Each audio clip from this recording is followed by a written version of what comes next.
This is Lorraine Vatcher, and I am here to tell you how to paint the dory. Now, I'm going to show you pictures of it in brown and in gray, although the instructions will be in brown.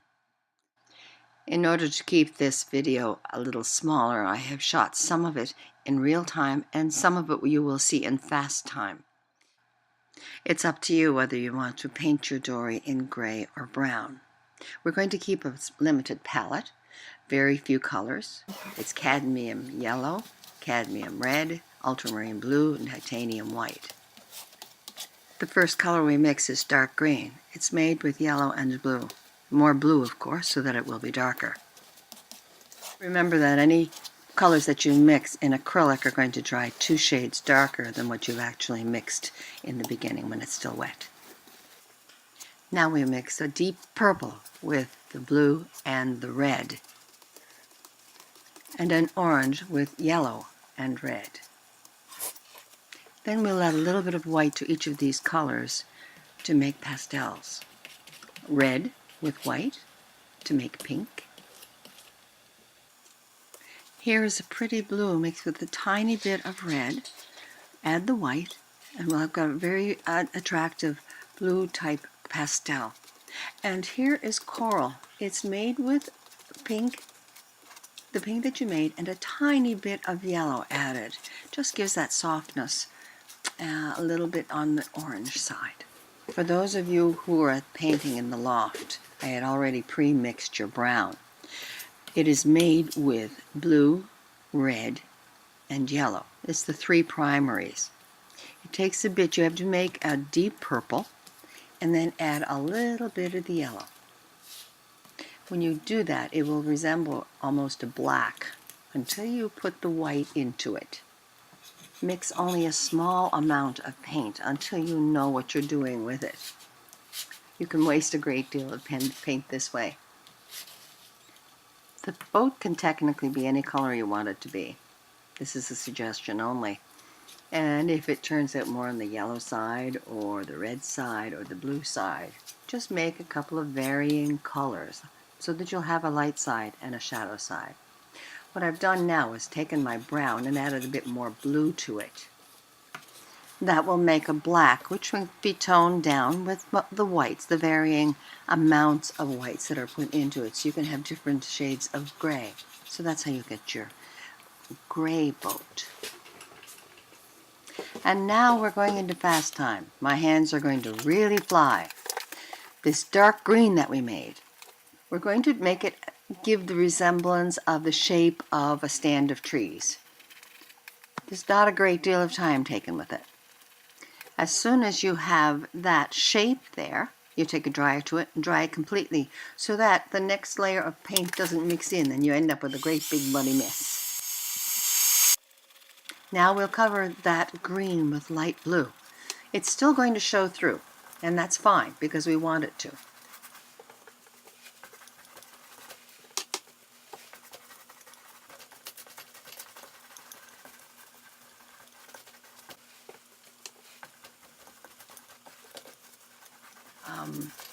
You're going to run each color into the next one, but don't make it don't mix it too much, because what will happen is it'll become a real muddy mess. So we're just putting colors into the sky, a few of those colors down into those trees, and then we are going to start in where the water would be. Then we have the coral, and then we are going to go, let me see, we'll be going to some purple. And each section is its own coloring. The pink and some more purple. It'll be the darker one, the light blue, different colors all through it.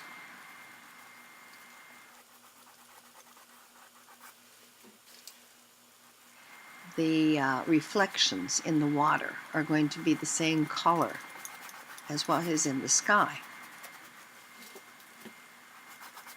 So take your time with this. If you mix them all together at one time, you'll end up with a lot of mud, and it won't be PEI mud.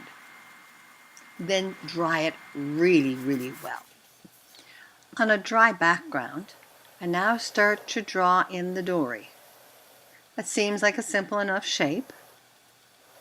It might take you a few tries, but at least with the chalk, you've got that chance to wipe it off. So something similar to this is what you're going to need. Now I'm drawing in the reflections. And the reflections would follow waves. All those lines are going to follow waves.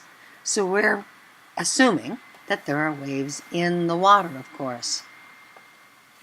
Once we have that done, we can start coloring in. This is the dark side of the dory. So it's the dark brown. Not as dark as I had originally made, but still dark. There was a little bit of white put into that. This is the light shade. I'm using a light brown, so of course there is a lot more white in the light brown. And I'm just sort of getting in the shape of the shadows of the inside and giving the highlights on the rim of the boat. Fill it in. I've done this a few times because the paint dries a little bit each time, but I'm still working with fairly wet paint. And this is the reflection. So I'm filling that in. I don't want all of that pink and blue and purple. I don't want them all completely covered. What you'll find is that the light side will certainly cover in much more so than the dark, because it's got the white and in it, and the white is very, very opaque. It's not a transparent color. Straight purple is going to be used here, and it will follow the shapes of the boards. The shape of the boat itself gives definition. It will also be used under the lip of the boat. You can see, and what it will do is will give definition. Same thing on the inside of the boat. Now I'm putting in some pink. And this pink is setting it up so that I'll be able to put the buoy in there. Buoy if you're from PEI, boy if you're from somewhere on the mainland. It is actually a very dark pink. And so just having that extra pink in there will give harmony to your painting. You can see I'm making almost an entire circle, but not quite, because there's a part of that buoy that's actually in the water. And coming up with a reflection. Now we're going to be doing a few changes as we go along. It's just giving us a reference as to where it's actually going. Now I'm putting in a little bit of purple on that side, because that's the shadow side, the same as was on the boat. That's the shadow side, and that gives definition to that buoy. It's going to be also in the water. You'll see it.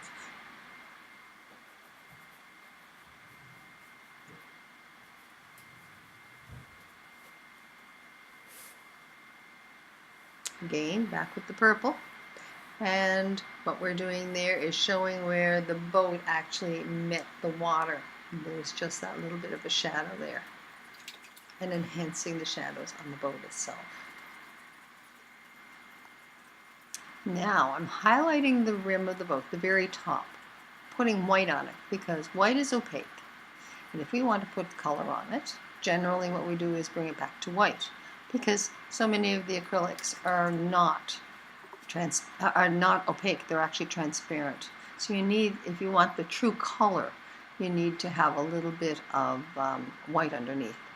Enhancing those lines again.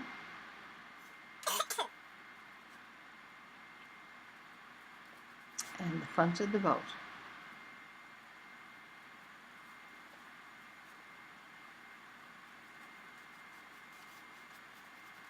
I keep going back. Now what we're doing is, that is the white line that's on the boat, that's in the water now, and it always goes off in little waves that are, we don't even really notice that much.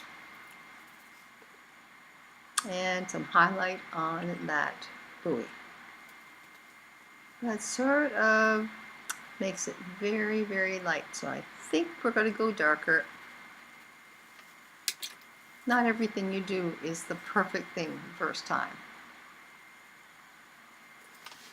That again, shadow with a bit of purple. and purple into the back. I don't want to use it heavily, just lightly. More, a little bit on the reddish side now. Because what I found is that it was just too much like the rest of the background. Do remember though, again, that the acrylics dry darker. So you always have to be prepared for that. When you see me jump up every once in a while, it's because I'm looking at my other painting, which is up above on my table, and I have to actually see it to make sure that we're going in the same direction. There. Now, I'm still putting in a few colors here and there, bringing those waves back in, and putting a little bit of that color up into the sky, because that pink is, we've got to have that pink in the sky if it's going to be in the water. Kind of nice soft colors. Nothing is as muddied. They're just true colors.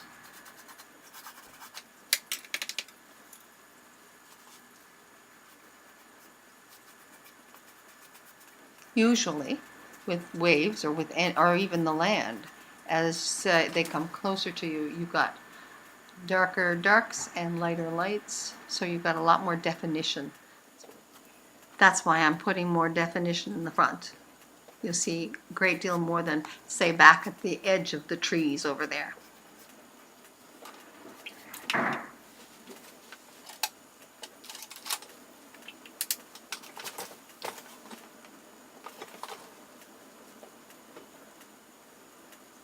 Now, I'm drawing the rope that goes from the boat into the water. And right where it goes to the water, that's going to go squiggly also.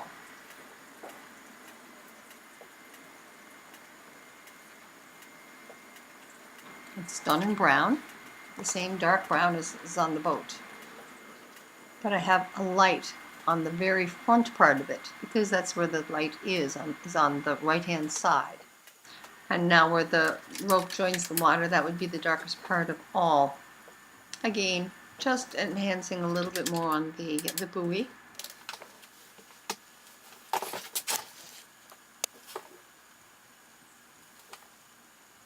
As it dries, remember that's getting darker, so what you're seeing is a little bit of a time lapse there where I stopped for a moment or two.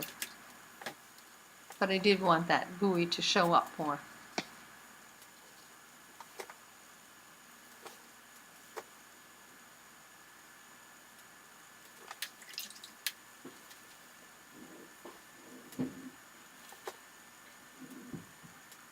That's the shadow behind that board going down the bow of the boat.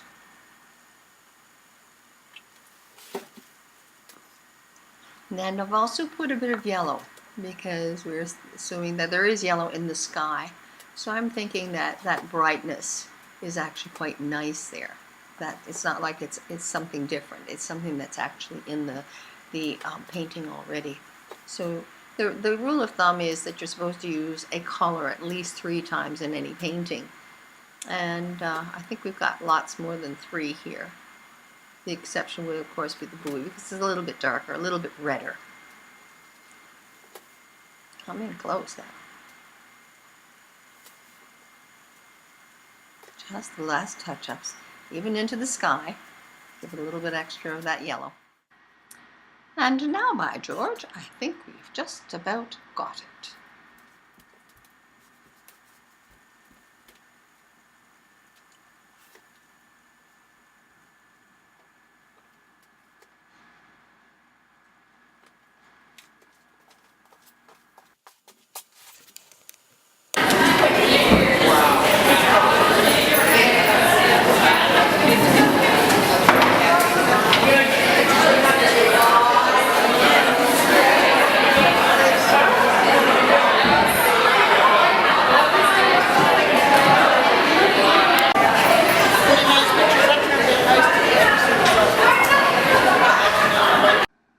Thank you all so much for coming this evening.